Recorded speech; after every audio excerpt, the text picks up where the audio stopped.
ሰላም ጤና ስጥልን ውድ ሪፖርተር ተከታታዮች የሰዓቱን ዜናዎች ቀጥዬ ያሰማችኋለሁ።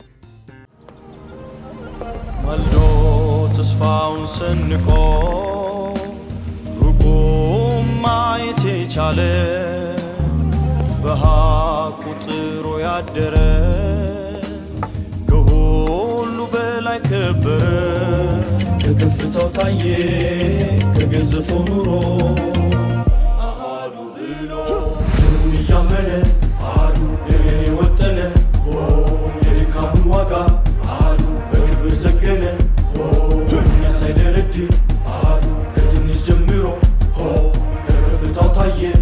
ስኬት ሁሉ አሃዱ ብለን ከጀመርንበት ይነሳል።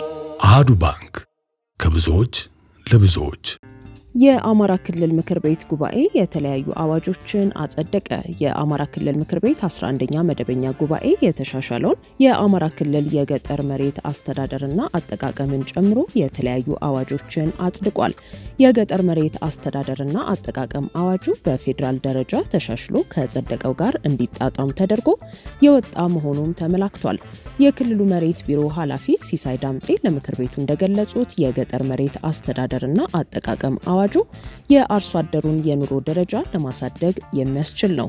የገጠር መሬት ባለመብቶች መሬታቸውን ማከራየት፣ በዋስትና ማስያዝ፣ ከባለሀብቶች ጋር በጋራ ማልማትና በውርስ ወይንም በስጦታ ለማስተላለፍ የሚፈቅድ እንደሆነ አስረድተዋል። አርሶ አደሩ የመሬት ይዞታ ዋስትና በመስጠት ያፈራውን ንብረት የመጠቀም መብትን ለማጠናከርና የገጠር መሬት ምዝገባ መረጃ ጥራቱን በጠበቀ መልኩ ለማደራጀት የሚያስችል መሆኑንም አንስተዋል። እንዲሁም የሴቶችና ድጋፍ የሚሹ ወገኖችን የመሬት ተጠቃሚነት በማረጋገጥ አካታች የመሬት አጠቃቀም ስርዓት ለመዘርጋት እንደሚያስችልም አመልክተዋል። የምክር ቤቱ የግብርናና አካባቢ ጥበቃና ውሃ ሀብት ልማት ቋሚ ኮሚቴ ሰብሳቢ ከፍ ያለው ሙላቴ በበኩላቸው የአዋጁ መጽደቅ ከመሬት ጋር ተያይዞ ይነሱ የነበሩ ችግሮችን በዘላቂነት የሚፈታ መሆኑን ገልጸዋል። የምክር ቤቱ ጉባኤ በተጨማሪም የፕሮጀክት አስተዳደርና አመራር ስርዓት፣ የኤክሳይዝ ታክስን ለማሻሻል የወጣ አዋጅና የተሻሻለው የመንግስት ሰራተኞች አስተዳደርን ጨምሮ ሌሎች አዋጆች ላይ ተወያይቶ አጽድቋል።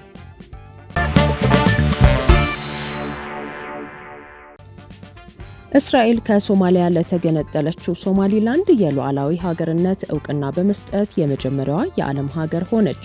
ከሶማሊያ በመገንጠል የራስ ገዝ አስተዳደር በመመስረት ለ3 አስርት ዓመታት የቆየችው የሶማሊላንድ ግዛት ሶማሊላንድ ሪፐብሊክ በሚል እንደ ነጻና ሉዓላዊ ሀገር ለመቆጠር ከእስራኤል መንግስት ይፋዊ እውቅና ማግኘቱ ተገልጿል። የእስራኤል ጠቅላይ ሚኒስትር ቤንጃሚን ኔታንያሁና የውጭ ጉዳይ ሚኒስትሩ ጌዲዮን ሳር የፈረሙበት ሰነድ እንደሚያመለክተው በሶማሊላንድ ፕሬዝዳንት አብዱራህማን መሐመድ አብዱላሂ በኩል ይፋዊ የሀገርነት እውቅና ጥያቄ ቀርቦ የነበረ ሲሆን የእስራኤል መንግስት ጥያቄውን መቀበሉን አስታውቋል። ኔታንያሁም በዛሬው ዕለት ይህን ይፋ ሲያደርጉ ከውጭ ጉዳይ ሚኒስትራቸውና ከሶማሊላንድ ፕሬዝዳንት ጋር በመሆን በጋራ ይፋዊ እውቅናውን ፈርሜያለሁ ሲሉ አስታውቀው ከቀጥታ ምስል ዛሬ ያገኟቸው የሶማሊላንድ ፕሬዝዳንት አብዱራህማን ወደ እስራኤል ጉብኝት እንዲያደርጉ ግብዣ አቅርበዋል። የእስራኤሉ ጠቅላይ ሚኒስትር የውጭ ጉዳይ ሚኒስትራቸው ጌዲዮን ሳር የሀገሪቱ የደህንነትና ስለላ ተቋም ሞሳድ ዋና ዳይሬክተር ዴቪድ ባርኒያና ተቋሙ ሞሳድ በሁለቱ ሀገራት መካከል እውቅናው እንዲፈረም ላደረጉት አስተዋጽኦ አመስግነዋል። የእስራኤሉ ጠቅላይ ሚኒስትር የሶማሊላንድ ፕሬዝዳንትን በሞባይል ስልክ በቀጥታ እያነጋገሩ ክቡር ፕሬዝዳንት፣ ሌሎች ነገሮችን ከማውራታችን በፊት አሁን እርሶን እያወራው ባለሁበት ወቅት እስራኤል ለሶማሊላንድ ኦፊሳላዊ እውቅና መስጠቷን የሚያረጋግጥ ፊርማ እያኖርኩ መሆኔን ላሳውቆ እወዳለሁ ሲሉ የምስራቹን ነግረዋቸዋል። Mr. President. Mr. Prime Minister. It's good to talk to you, and before anything else, I want you to know that I'm signing now, as we speak, Israel's official recognition of Somaliland and its right of self-determination. Our friendship is seminal and historic. So I'm very, very happy and I'm very proud of this day, and I want to wish you and the people of Somaliland the very, very best there. I think this will be a great opportunity for expanding our partnership. We intend to work together with you on economic fields, on agriculture, in the fields of social development, all the things that we hope we can assist you, and we obviously believe in this friendship. And I have to tell you that there's a lot of excitement here in Israel as well. So I want to use this opportunity, sir, to invite you to an official visit to Israel at your convenience. And I hope very much to see you here soon. This is a wonderful day. It's a historic day. And of course, I'll communicate to President Trump your willingness and desire to join the Abraham Accords. So thank you, Mr. President. Please convey my best regards and the best regards of the people of Israel to the independent people of Somaliland. Thank you, sir. የሶማሊላንድ ፕሬዝዳንት አብዱራህማን መሐመድ ከእስራኤል ጠቅላይ ሚኒስትር የምስራቹን ከሰሙ በኋላ በማህበራዊ ትስስር ገጻቸው ላይ ይህ ታሪካዊ ክስተት ነው ሲሉ ደስታቸውን ገልጸዋል። የእስራኤልን ውሳኔ የተቀበልነው ሞቅ ባለ የደስታ ስሜት ነው ያሉት ፕሬዝዳንቱ ይህ እርምጃ የጋራ ጥቅሞችን የሚያጎለብት፣ ቀጠናዊ ሰላምና ጸጥታን የሚያጠነክር፣ ለሁሉም ባለድርሻ አካላት የጋራ ተጠቃሚነትን የሚያጎናጽፍ ስትራቴጂካዊ አጋርነት የጀመርንበት ሂደት ነው። ከእስራኤል ያገኘነውን እውቅና ተከትሎ ሶማሊላንድ የአብርሃም ስምምነትን ለመቀላቀል ዝግጁ መሆኗን እናረጋግጣለን ብለዋል።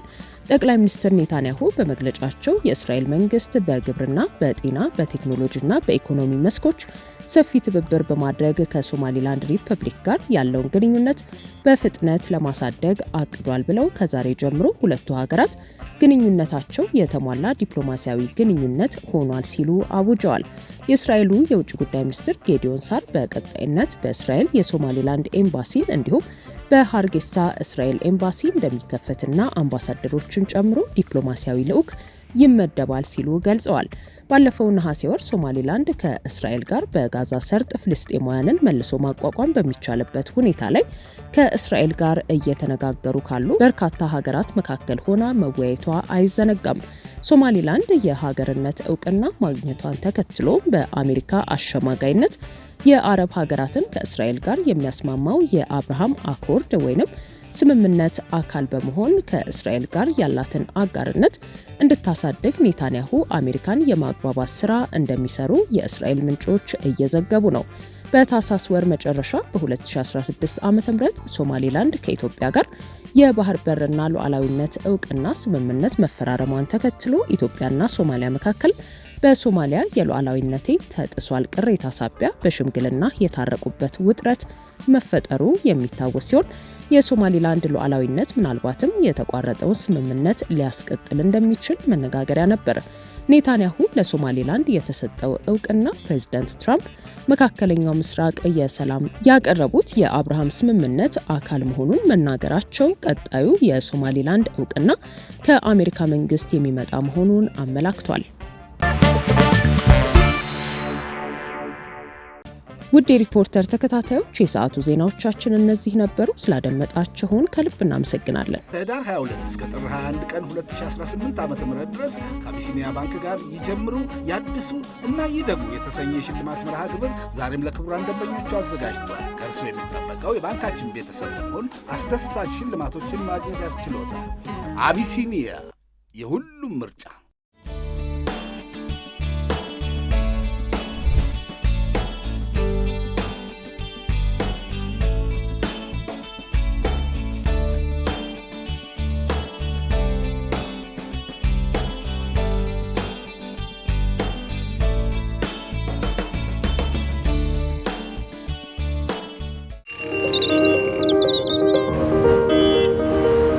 ነገም በዛሬ ጥረት ለማድመቅ ዛሬ በተስፋ ሲጥሩ ለሥራው እድገት የተሻለ ሐሳብ ኖሮት ህልሙን እውን ለማድረግ የገንዘብ እጥረት ገድቦታል? ከአንድ ወደ እልፍ እንዲሻገሩ ያለሙትን አሳክተው እፎይ የሚያስብሎ ሁነኛ አጋር ሲሻሉ በአዲስ የዘመን አሰራር የማደግ ህልሞን እውን ልናደርግ እፎይታን ለእፎይታው እፎይታ ዲጂታል የብድር አገልግሎት ከወጋገን ባንክ። እፎይታ ዲጂታል የብድር አገልግሎት ማሻሻያ ሳያስፈልግ ደንበኞች ያላቸውን የመክፈል አቅም መሰረት ያደረገ ለግለሰቦች እንዲሁም መደበኛ ላልሆኑ ጥቃቅንና አነስተኛ ንግዶች በዋናነት የሥራ ጀማሪዎችና ፈጣሪዎች የሚሰጥ የብድር አገልግሎት ነው። አሁኑኑ ወደ ወጋገን ባንክ ቅርንጫፎች በመሄድ ሂሳብ ከፍተው መተግበሪያውን ከጎግል ፕሌይ ላይ በማውረድ የአገልግሎቱ ተጠቃሚ መሆን ይችላሉ። ያለሙትን አሳክተው እፎይ ይበሉ። ወጋገን ባንክ። አሁን ባለንበት የሪል ስቴት ገበያ ውስጥ ትክክለኛ አቅጣጫ መምረጡን በምን ያውቃሉ? የእያንዳንዱ ሰው ፍላጎትና ህልም ይለያያል። አንዳንድ ሰው ጥሩ መኖሪያን ይፈልጋል፣ ሌላው ደግሞ ጥሩ ዋጋን ይፈልጋል። አንዳንዶች ደግሞ ለንግድ ምቹ የሆነ አካባቢ ይፈልጋሉ። ይህን ሁላ በአንድ ላይ የያዘ አቅጣጫ አልጠቅሙ። ኮምፓስ ፕሮፐርቲስ በኢትዮጵያ የግንባታ ዘርፍ የረጅም ዓመት ልምድ ስላለው የህልም ቤቱን እውን ለማድረግ ቀላል ያደርጋል። ኮምፓስ ፕሮፐርቲስ ጋር ሲመጡ ግልጽ በሆነ መረጃ እና በአስተማማኝ አቅርቦት ወደ ህልሙ እንመራውታለን። እያንዳንዱ ፍላጎቶን በሚያሟሉ ምቹ በሆኑ በመዲናችን አካባቢዎች በቦሌ አትላስ፣ በካሳንችስ፣ በሳሪስ፣ በቄራ እና በመስቀል ፍላወር አማራጮችን አቅርበንልዎታል። ለበለጠ መረጃ ይደውሉልን።